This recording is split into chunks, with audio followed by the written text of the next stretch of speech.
If you were following me on Facebook a few years ago, there was a period of 5 or 6 weeks when I was posting daily comments from people who had just left Islam. I would skim through all of my YouTube comments every morning and take screenshots of the ones that said, "Hey, I just left Islam after watching your videos." Just by going through my YouTube comments, I was able to post anywhere from 1 to 3 messages a day from new ex-Muslims. I couldn't keep that up very long because going through all of my YouTube comments was pretty time-consuming. It would be impossible now because I'm getting way more views. So, I don't see most of my YouTube comments now, but I still see lots of comments from ex-Muslims. One of the things I find really interesting is when someone leaves Islam almost instantly. That's rare.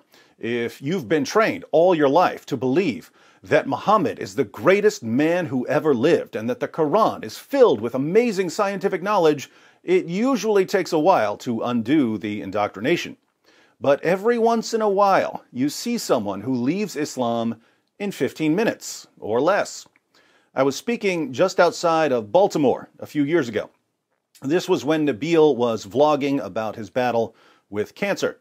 A woman came up to me and asked if I could give a book to Nabil. Then she told me I should meet her husband, who was a former Muslim. So her husband came over. They were an African-American couple. He still had an Islamic beard. And they told me that she spent years trying to show him that Islam is false and that Christianity is true. She would watch Nabil's videos and my videos, and then she would go share what she learned with her husband. He eventually left Islam and became a Christian. Now, before some of you young Christian ladies get any brilliant ideas about marrying a Muslim and converting him, I have to point out that this is one of the only times I've ever seen this situation work out well. Well over 99% of the stories I've heard about a Christian woman marrying a Muslim man ended in disaster. But this one had a happy ending. The man became a Christian. Then he said to her, "I have to tell my brother about this." He and his brother had been raised by parents who had converted to Islam back in the 1960s when it was somewhat popular in the African American community to convert to Islam. What was the message that Muslim preachers preached to convince African Americans to convert to Islam? As always, Islam was adapted for a specific audience.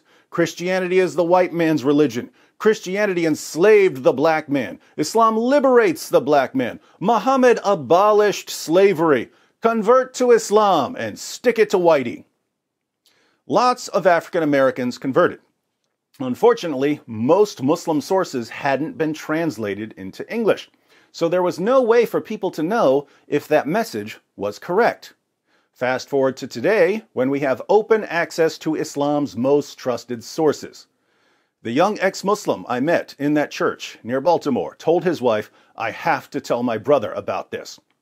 His wife replied, "Whatever you do, don't send him any David Wood videos. You're just going to make him mad." He said, "No, I have to." So he sent his brother a link to my video, "Muhammad, the White Prophet with Black Slaves." If you haven't seen it, the video is about Muhammad's companions bragging that he was the whitest prophet in history, and about Muhammad buying, owning, selling, and trading black African slaves, and about Muhammad saying that Satan looks like a black man, and about the Sharia ruling that anyone who calls Muhammad black is to be executed. You know, all the stuff Muslim preachers didn't bother to tell African Americans when they were trying to convince them to convert to Islam.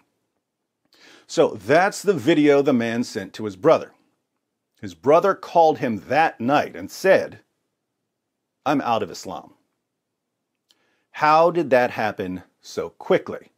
Again, this is rare, but it happens. Here's a comment from a recent video in which I was blasting away at Muhammad for being one of the sickest, most depraved men in history. I was a Muslim 15 minutes ago, but now I ain't. Why do some people leave Islam instantly while others take months or years? The key feature of someone who leaves Islam quickly seems to be that he has one main reason for believing in Islam, but he's never been given any solid evidence for that reason, so that once this one main reason is smashed to pieces with source after source after source right in front of his face, there's nothing else keeping him in Islam. So when a Muslim is raised to believe that Islam is the religion for the black man and that Muhammad abolished slavery, he's never been given any actual evidence for these claims because there is none. If you come along all of a sudden, giving him source after source after source, showing him that Muhammad was white and that he bought, owned, sold, and traded black African slaves, and that his followers institutionalized black African slavery 1,000 years before the United States even existed, you've just shattered his case for Islam. And when a Muslim is going through this, you can see the impact that the sources are having on him. You give the first source, and he dismisses it. Maybe it's out of context. Then you give another, and it's, well, I'll have to ask my imam about this. Then you give another, and another, and another, until he can't deny what he's seeing. Then it suddenly dawns on him. My leaders told me one thing about Islam, but they never actually gave me any sources. This man is giving me sources, and my prophet, and my book, and my God are saying the exact opposite of what my leaders told me all my life. This means that my leaders are liars. But I based my faith in Islam on what they told me, and they're liars. I'm done with this religion. Or someone is told all his life that Muhammad was the greatest man who ever lived. But what evidence was he given for this claim? None. He just heard it a bunch of times.